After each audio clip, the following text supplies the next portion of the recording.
Hey there, friends. Nibs again. Out here in the garage tonight. Do a little bit of goofing around. I have pretty good mail call and local treasures find for you guys for today. Uh, Over the last couple of days, I picked up several things from antique stores. A couple things came in the mail. Two things came in the mail today. So I just haven't had a chance to get out here and actually do a mail call for a couple of days. Before we get into actual mail call, I've been collecting these elephant toes. That all of these are Rough Rider elephant toes, but these were way too big for any of the slips that I had, so I had to get out and make some new elephant toe slips. So this one is kind of a suede type of leather. I've had a couple of slips made with those before, and then this is a more almost like a material that you would have on like furniture or a leather jacket or something like that. So that's pretty cool. Um, so I stopped at a little tiny, I was going through a place that I'd never been through before. And I stopped at a little tiny antique store that I just happened to catch out of the corner of my eye. And nice old lady in there. And she had just a little baggie of knives in a drawer. I asked her if she had any. She says, I have some. They're not really that great, but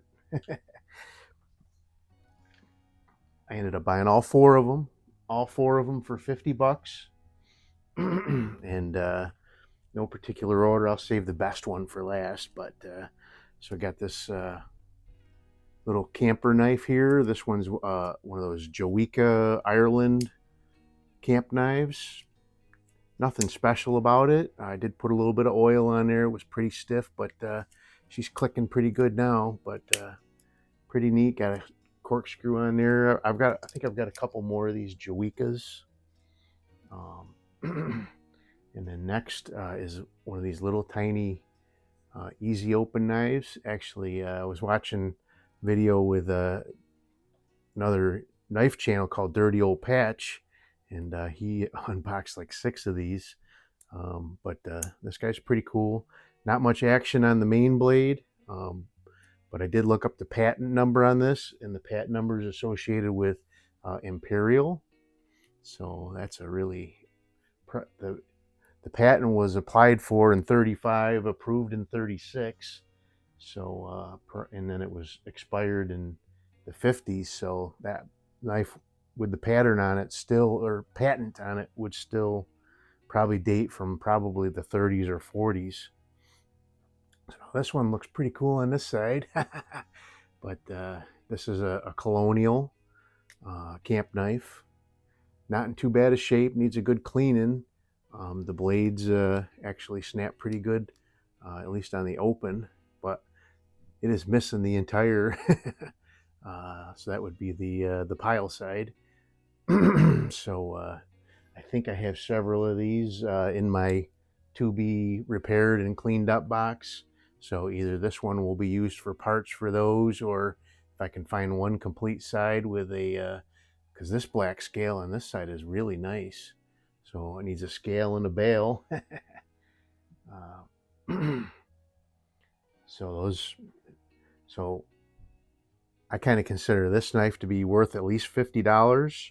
So I think I got all those for free. What we had worked out was she was like, oh, about $5 a piece for those. And then I had this one, and I said, well, will you take 50 for all of them? And she said, okay. But this one is actually, and here's a tank stamp from this one. This one is actually another Voos. And I have one, actually, I had it in my pocket this morning. No, you know what? Actually, I had it in my pocket yesterday. This is a little bit darker bone than the one that I had yesterday. It's got a little chip right there. Those are pretty easy to fix. You can mix up some epoxy with some brown model paint and make some translucent looking epoxy and fill that up, and it would be almost invisible. So really cool. The Voos, at least the Voos that I had before, I haven't done much research on that one, but I'm pretty sure they're from the same era, dated back to the 1920s. So stick around though. I got a really cool BB gun, really interesting BB gun. A couple more knives here though, but so I have a very sizable 18 pattern collection going. This one does need a little bit of buffing day at the spa, but it is a really cool bone stag, 63, 6.5 318. So 6.5 is their designation for bone stag case. This one dates to 2017. Does have this advertising, or it was like a made for Lawson Electric Company.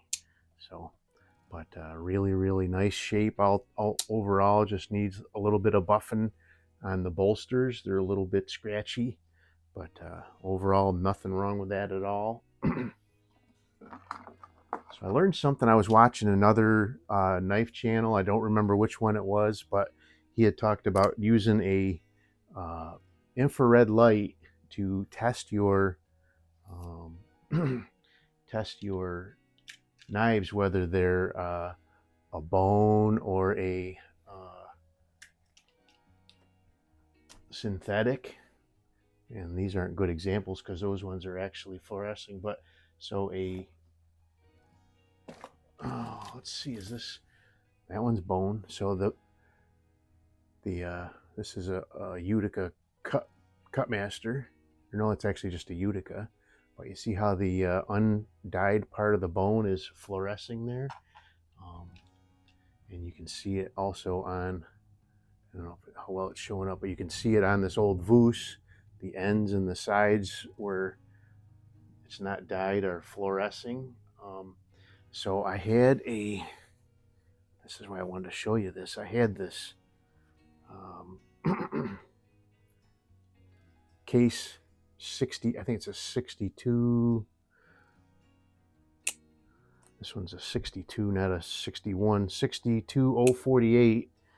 And I always thought that this was Delrin, but the undyed portions of this are actually fluorescing. And I do have a couple that I am certain are Delrin, and those do not fluoresce. So it's really cool that that old, actually I bought it, and the seller said it was Delrin on eBay as well, and it came for a Delrin price and not a bone price. So let's see, I do have one more besides this one. So this is a really cool Rough Rider. I've seen a few examples of this for sale on the internet. Picked this up in an antique store, one that I've bought quite a few knives from now. But this, from what I understand, this is genuine mother of pearl and abalone that has been inlaid on this handle. So really cool. Rough Rider Trapper. This thing is sharp, so I gotta be careful. But and this one's spelled with a R-I-D-E-R, not the R-Y-D-E-R. They've switched back and forth, and I can't really find any information that tells me, you know, when they did and when they didn't do the different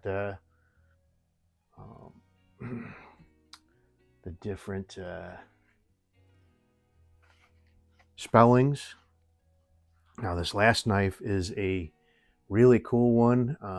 Kevin over at the Knife Doctor channel, he met up with Mr. Ken Griffey Jr. from Bear & Sons, and he got a bunch of, supposedly these are factory seconds, but I'm looking this thing over and I don't find a single flaw on this knife. First of all, it came with a brand new Bear & Son, very nice sheath. But this one is a folding hunter style knife, and Bear still has this on their website, and they sell this for $118. And really handsome knife, kind of the bone stag type of thing. They call it India stag, but it is a bone stag. The only thing I see wrong is this doesn't have a final edge on it, so it just needs a final edge put on it, but it is a beautiful knife. I have several other Bear & Son and Bear MGC knives that have this style of bone stag type of handle on it. So that'll be a really nice addition to that collection. So what do you think about all those knives? Pretty cool, huh? So now this is you're going to look at it and say, is that a daisy? No. Is that a marlin? Or Umarex? No. This is actually quite an interesting piece, I think.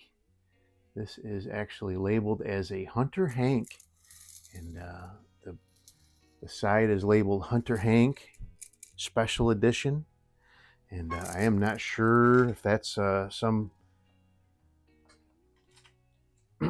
some cowboy or outdoorsman from 10-15 years ago. Nobody that I am recognizing the name of, but this one is actually a Crosman branded. It is very much like I wish they had the big loop on it like the Marlin, but it is very much like the Marlin. Not 100%, but very much. So one big difference I see right away is the Crosman has a screw on the top here where the Marlin does not. But and definitely has the Crosman definitely has better sights. The forearm is much shorter. The barrel is longer on the Crosman.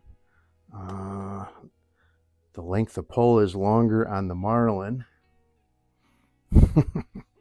But pretty much the same action though. But let's see. I did just shoot a couple shots with it, not at a target, but just to see if it actually was putting the BBs out before I started up. And but let's see if we can hit anything. A little high.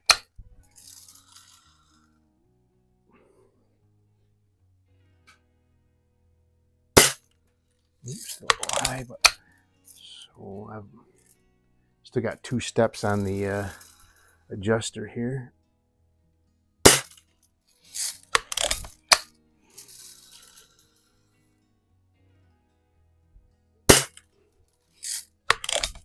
Other than that first one that went high, the rest of those are looking pretty good.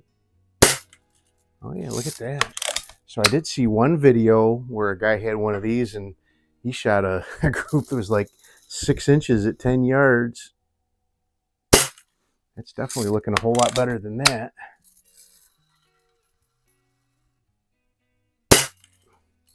But pretty cool. It's not perfect, but I only found the only reference to this Hunter Hank that I found is one video on eBay, or on not eBay, but YouTube from several years ago. Now Crosman did have a they call it the Crosman Marlin BB gun, which was exactly the same as this, but it's just a Crosman Cowboy on the side and not Hunter Hank. So I'm not sure when they might have put out the